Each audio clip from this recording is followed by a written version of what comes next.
Sa gitna ng init ng PBA conference ngayon, may ilang teams na unti-unting umaangat habang yung iba naman naghahanap pa rin ng tamang timpla para tuloy-tuloy ang panalo. Isa sa mga pinaka-napapansin ngayon ay ang galaw ng San Miguel Beerman, lalo na pagdating sa import situation nila. Kahit may mga panalo, ramdam pa rin na may hinahanap silang extra push para mas maging dominante.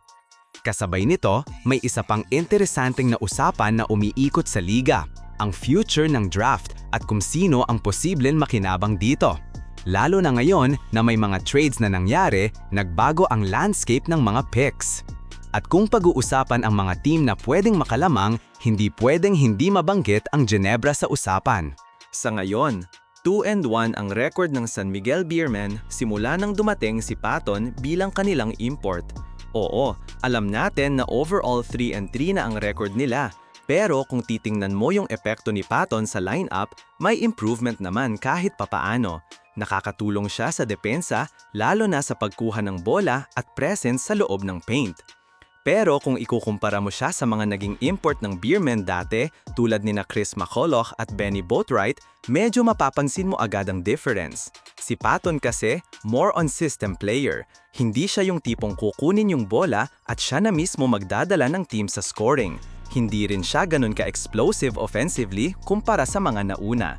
Dahil dito, may mga lumalabas na balita na posibleng magpalit pa rin ang import ang San Miguel this conference. At isa sa mga pangalan na nababanggit ay ang pagbabalik ni Benny Boatwright. Kung maaalala mo, nung unang dating ni Boatwright sa Beerman, agad siyang nagpakita ng mataas na level ng laro. Malakas siya sa scoring, kayang gumawa ng sariling tira at may kakayahan din sa rebounding. Hindi lang basta magaling, kundi napatunayan niya agad ang impact niya dahil nag-champion ng San Miguel sa debut niya sa PBA.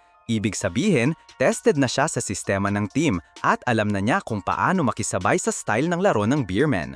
Kaya kung babalik siya, malaking bagay yon hindi lang sa offense kundi pati sa confidence ng buong lineup. Kung titingnan mo, ang kailangan ng San Miguel ngayon ay isang import na kayang mag-take over lalo na sa crucial moments at based sa history, yon ang kayang ibigay ni Boatwright. Kaya kung matulay man ang pagbabago, hindi na bago sa kanila at posibleng mas lalo pa silang lumakas. Sa kabilang banda, may isang malaking development na pwedeng makaapekto sa future ng isang team. Ayon kay Rain or Shine head coach na si Coach Yeng Giao, may malaking chance na makuha ng Ginebra ang first overall pick sa susunod na PBA draft. Nangyari ito matapos makuha ng Ginebra ang pick ng Terra Firma Jeep sa naging trade nila na involve si Maverick Ahanmisi. Dahil dito, kung sakaling bumaba ang standing ng Terra Firma, posibleng mapunta sa Ginebra ang pinakaunang pick sa draft. Malaking bagay ito dahil ang first overall pick kadalasan ay isang franchise-changing player. At kung Ginebra ang hahawak nito, mas lalo silang magkakaroon ng advantage hindi lang ngayon kundi pati sa future. Kilala ang Ginebra bilang isang sikat na team at maraming players ang gustong mapunta sa kanila. Kaya naman, may posibilidad na ang mga pangalan tulad ni Dwight Ramos, QMB at Kobe Paras ay magdesisyon na sumali sa draft kung makita nilang Ginebra ang may hawak ng top pick. Dahil alam nila na may magandang sistema, malaking fanbase at solid na exposure sa team na ito. Para sa Ginebra, ito na yung chance nila na makakuha ng bagong mukha ng franchise, isang player na pwedeng maging core ng team sa mga susunod na taon. At kung mangyari man ito, hindi lang ito simpleng dagdag sa lineup, kundi isang move na pwedeng magbigay sa kanila ng panibagong era ng dominance. Sa kabuuan, makikita natin na hindi lang sa loob ng court umiikot ang laban sa PBA. Minsan, nasa mga desisyon din sa lineup at management ang tunay na labanan. Tulad ng San Miguel na naghahanap ng tamang import at Ginebra na posibleng makakuha ng malaking advantage sa draft. Habang papalapit ang mas crucial na bahagi ng conference, mas magiging exciting pa ang mga susunod na galaw ng bawat team. Kaya para sa fans, magandang tutukan kung paano magbabago ang takbo ng liga sa mga darating na araw. Sa gitna ng init ng PBA conference ngayon, may ilang teams na unti-unting umaangat habang yung iba naman naghahanap pa rin ng tamang timpla para tuloy-tuloy ang panalo. Isa sa mga pinaka-napapansin ngayon ay ang galaw ng San Miguel Beerman, lalo na pagdating sa import situation nila. Kahit may mga panalo, ramdam pa rin na may hinahanap silang extra push para mas maging dominante. Kasabay nito, may isa pang interesanteng na usapan na umiikot sa liga, ang future ng draft at kung sino ang posibleng makinabang dito. Lalo na ngayon na may mga trades na nangyari, nagbago ang landscape ng mga picks. At kung pag-uusapan ang mga team na pwedeng makalamang, hindi pwedeng hindi mabanggit ang Ginebra sa usapan. Sa ngayon, 2-1 ang record ng San Miguel Beermen simula nang dumating si Patton bilang kanilang import. Oo, alam natin na overall 3-3 na ang record nila. Pero kung titingnan mo yung epekto ni Patton sa lineup, may improvement naman kahit papaano. Nakakatulong siya sa depensa, lalo na sa pagkuha ng bola at presence sa loob ng paint.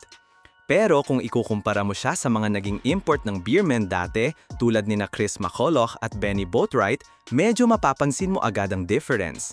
Si Patton kasi, more on system player. Hindi siya yung tipong kukunin yung bola at siya na mismo magdadala ng team sa scoring. Hindi rin siya ganun ka-explosive offensively kumpara sa mga nauna. Dahil dito, may mga lumalabas na balita na posibleng magpalit pa rin ang import ang San Miguel this conference. At isa sa mga pangalan na nababanggit ay ang pagbabalik ni Benny Boatwright. Kung maaalala mo, nung unang dating ni Boatwright sa Beermen, agad siyang nagpakita ng mataas na level ng laro.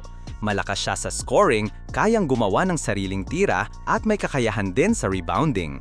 Hindi lang basta magaling, kundi napatunayan niya agad ang impact niya dahil nag-champion ng San Miguel sa debut niya sa PBA.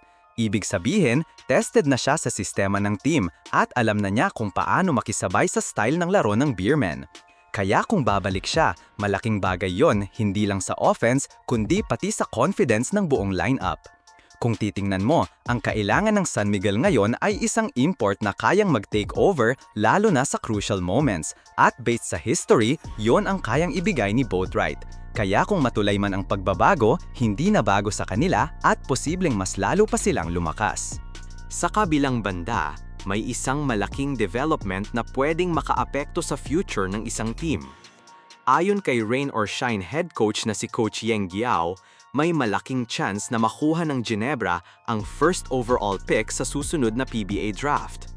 Nangyari ito matapos makuha ng Ginebra ang pick ng Terra Firma Jeep sa naging trade nila na involve si Maverick Ahanmisi. Dahil dito, kung sakaling bumaba ang standing ng Terra Firma, posibleng mapunta sa Ginebra ang pinakaunang pick sa draft. Malaking bagay ito dahil ang first overall pick kadalasan ay isang franchise-changing player. At kung Ginebra ang hahawak nito, mas lalo silang magkakaroon ng advantage hindi lang ngayon kundi pati sa future. Kilala ang Ginebra bilang isang sikat na team at maraming players ang gustong mapunta sa kanila. Kaya naman, may posibilidad na ang mga pangalan tulad nina Dwight Ramos, QMB at Kobe Paras ay magdesisyon na sumali sa draft kung makita nilang Ginebra ang may hawak ng top pick. Dahil alam nila na may magandang sistema, malaking fanbase at solid na exposure sa team na ito. Para sa Ginebra, ito na yung chance nila na makakuha ng bagong mukha ng franchise, isang player na pwedeng maging core ng team sa mga susunod na taon. At kung mangyari man ito, hindi lang ito simpleng dagdag sa lineup, kundi isang move na pwedeng magbigay sa kanila ng panibagong era ng dominance. Sa kabuuan, makikita natin na hindi lang sa loob lang court umiikot ang laban sa PBA. Minsan, nasa mga desisyon din sa lineup at management ang tunay na labanan. Tulad ng San Miguel na naghahanap ng tamang import at Ginebra na posibleng makakuha ng malaking advantage sa draft. Habang papalapit ang mas crucial na bahagi ng conference, mas magiging exciting pa ang mga susunod na galaw ng bawat team. Kaya para sa fans, magandang tutukan kung paano magbabago ang takbo ng liga sa mga darating na araw.